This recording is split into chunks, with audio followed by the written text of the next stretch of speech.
Alright, yo, I'm back. I'm sick. If you hear me like this, I'm sick. I wanted to just do another update and address the hurricane situation in Houston.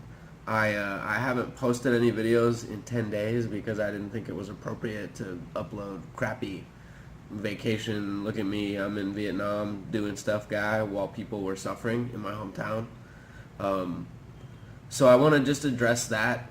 I realize that it's a very short list of people that watch these videos, and most of you are in Houston, and it's been really surreal, mostly surreal, but also difficult. I know I speak for only myself, but there are people who are from Houston who have had to watch this from a distance, maybe a very far distance, and it is not easy to watch your hometown. And I love Houston. I was born and raised in Houston, Texas, and lived about 30 years of my life there. Um, so it was really difficult.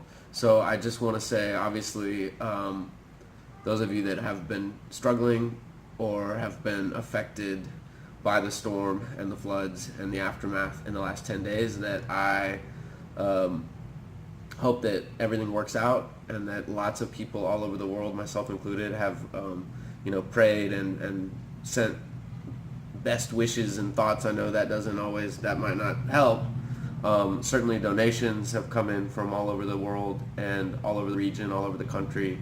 Hashtag Houston Strong if you still want to donate, and I would encourage you to donate. You can look for local organizations is what I would recommend. The Red Cross is a great starting point, but from what I understand, the bigger national nonprofits don't always channel the money where it needs to go. But I wanted to just address this. I had been posting videos and blogs consistently about every 12 hours. And again, I know nobody watches these. I have a very small audience, but it was important to me to see some of my goals through from this whole journey. And one of my goals was to post 100 episodes on a YouTube channel that I created. So in that push, I wanted to just jump in and address this, and then kind of crank things out and just move it forward so that I can move on. I've almost been in Asia for 100 days.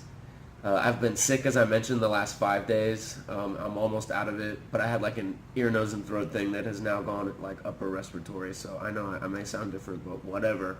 At least my house isn't underwater. So yeah, to that point, just seeing things through and wanting to jump back in and continue. Recognize that the storm, affected. I was very lucky personally. Both of my parents live in Houston. My father lives on the north side of town. My mom is on the southwest side of town, and they both managed to avoid disaster. Dad had to like pick up sticks in the yard, and my mother's garage door was broke. That's like the two worst things that happened. So lots of people were very lucky, and I'm one of them. I do have friends that lost all of their belongings, and some friends that lost their homes. Most people in Houston do not have flood insurance. Flood insurance is outrageous. Homeowners insurance and certain things that maybe if you're renting, you're not as mindful of these things going in, and it's just the national media has been real critical as far as why didn't the city evacuate, and being from a city and having gone through that or seen that happen in the city before, it's not feasible at the last minute. You can't just have 6.5 million people leave town overnight. The last time that was tried for Rita, which was in the wake of Hurricane Katrina in 2005, which I also missed. I wasn't in town for that either, which I feel guilty about. And dozens of people died just in the evacuation, and the storm never even hit. So to think, if you're not from Houston and you think like, what were they thinking? Why didn't you leave? It is not possible. And I think that Judge Emmett and Mayor Turner have gone above and beyond, and I commend them, and I certainly commend all the people in Houston that have shown the country and the world that we can set aside differences. If it's class or creed or race or religion, it doesn't matter. and people have come together and really supported one another. And it's quite moving, and it has, as I said, been very surreal to watch all that from a distance. Celebrities that have come through and donated incredible, generous amounts.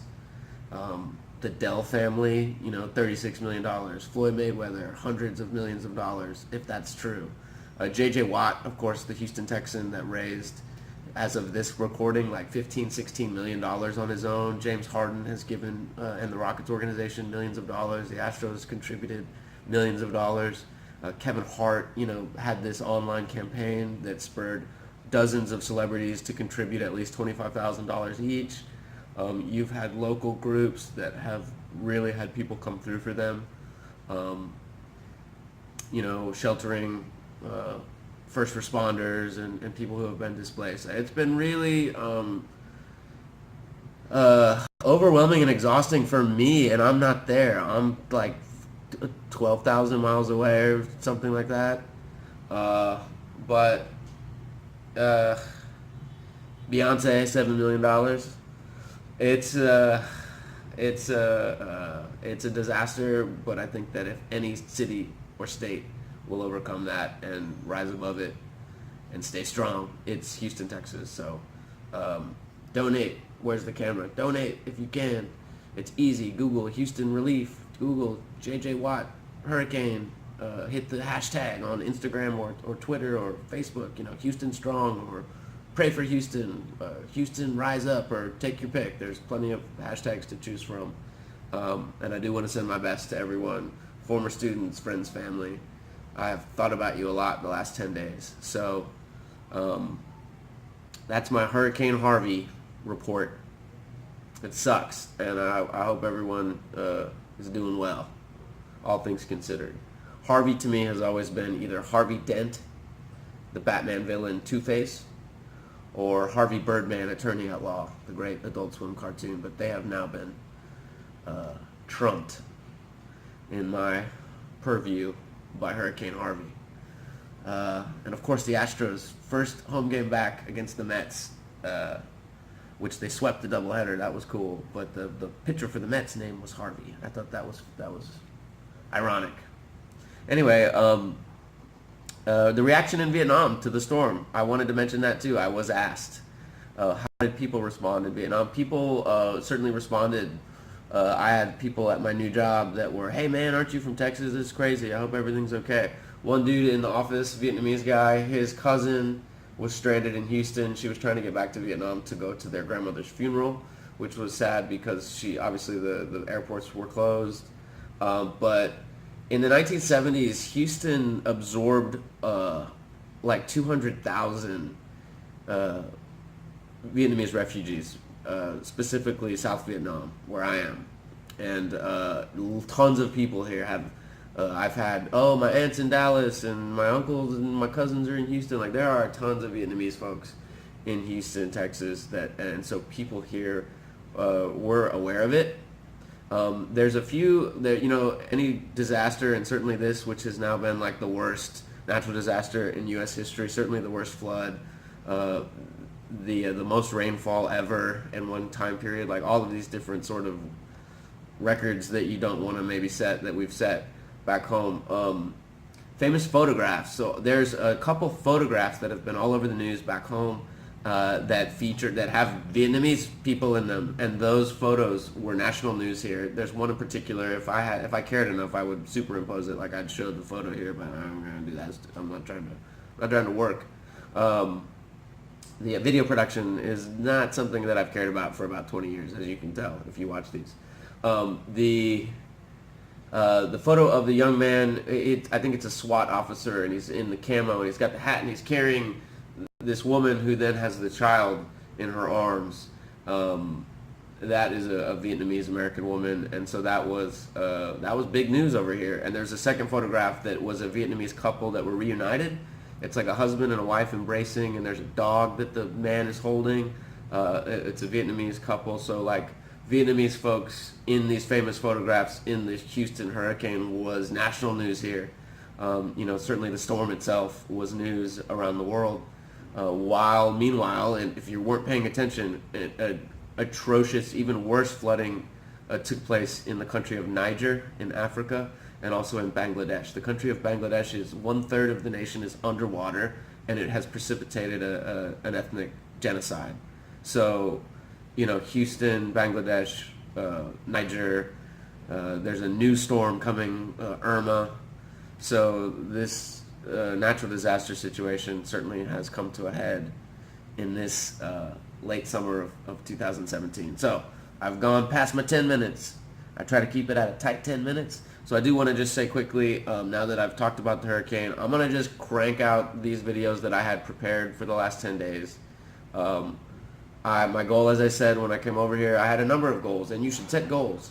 Short and long-term goal setting is important, whether you're a student or a teacher or a regular person watching YouTube.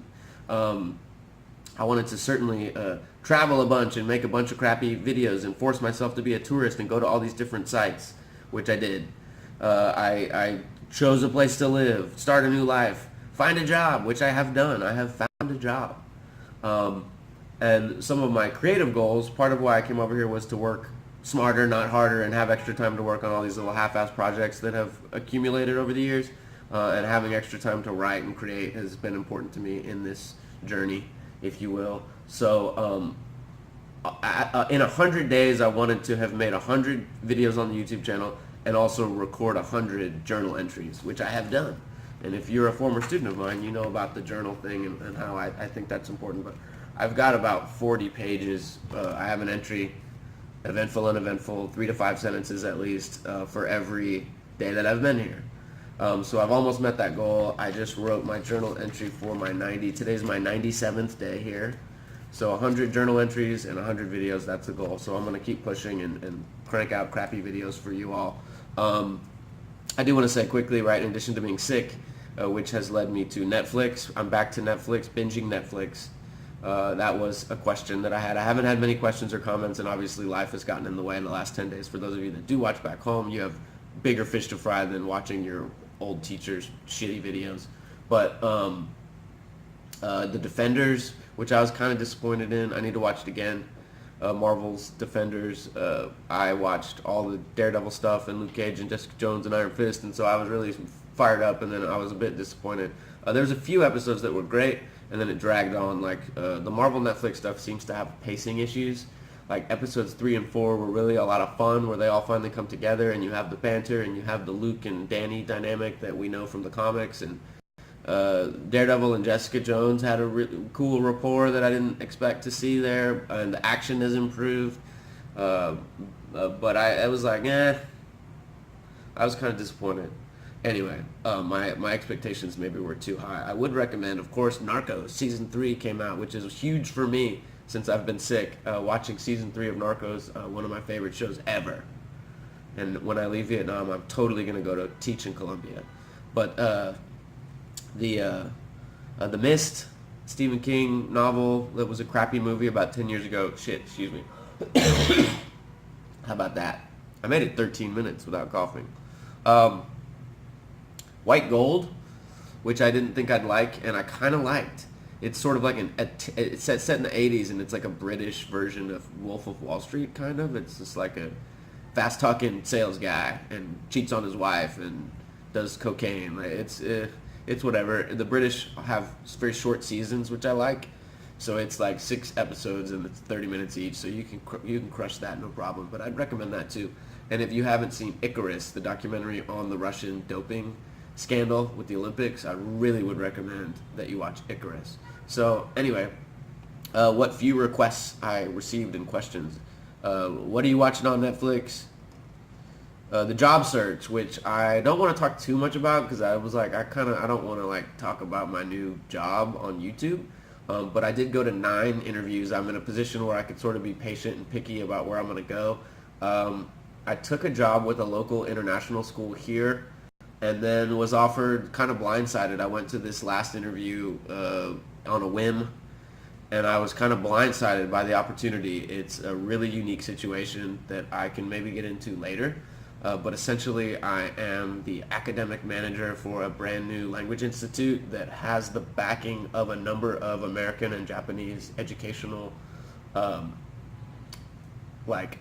excuse me, the dudes that are behind this whole thing essentially develop apps for education. So it's kind of like what would I call it? Kind of like a laboratory where we sort of get to use this new educational technology, and I sort of oversee teacher training, recruitment. I'm still teaching. I'm teaching like general business English courses, speaking classes, public speaking. I've developed a writing course for the school. So doing IELTS test prep, which is like if you want to learn English, you take this test over here, and just preparing students for that. So it's cool. It's 6 days a week, and my hours are interesting because I don't start until the afternoon, which is great because I hate waking up early in the morning, and I don't have to anymore. But it is only a couple hours of teaching a day, so it's pretty chill, and I was offered more money than any school offered me. So it's kind of like less work for more money than a normal school job here, but we'll see. I'm not married to anything, but I do enjoy it, and I did get a job, which was important. So, and I know my friends and colleagues back home still have that extra week off. The school start date was pushed back a couple weeks because of the storm, so I hope you enjoy your extra time off. I was asked also to make an apartment tour video and talk about the budget, like the low cost of living, get more into that. So those two videos will come sooner than later.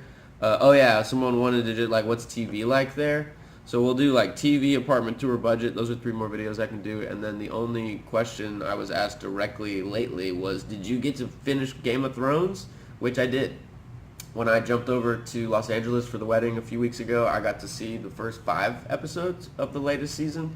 And then after about a week over here, I finally just found a stream on Reddit, because HBO Go and HBO Now, neither app work in this part of the world. So I had to illegally, sorry HBO, but I had to illegally watch them both. And I thought it was great. And Game of Thrones, to me, it sort of has gone from like this political dialogue show to just big giant action set pieces and dragons and fighting, and it's like everything's happening all at once, and I don't really mind.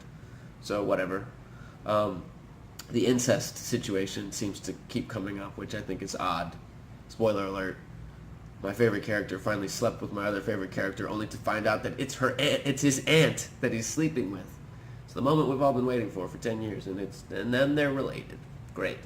So anyway, Fire and Ice, together at last. Who knows what'll happen, and now of course we have to wait for 1.5 years. But anyway, that's it. I wanted to address those questions, and I certainly wanted to acknowledge everything that happened in Houston. And as I mentioned, probably not appropriate to be tweeting about my crappy videos during the storm, but I do hope that everyone is doing well. And now it's almost 20 minutes. Holy cow! It's been twice as long as I'm supposed to go. I do like to talk. That's it. Take it easy. Peace and love. Donate to the effort down there in Houston, and I love you, and we'll talk to you again soon. Yeah, see ya.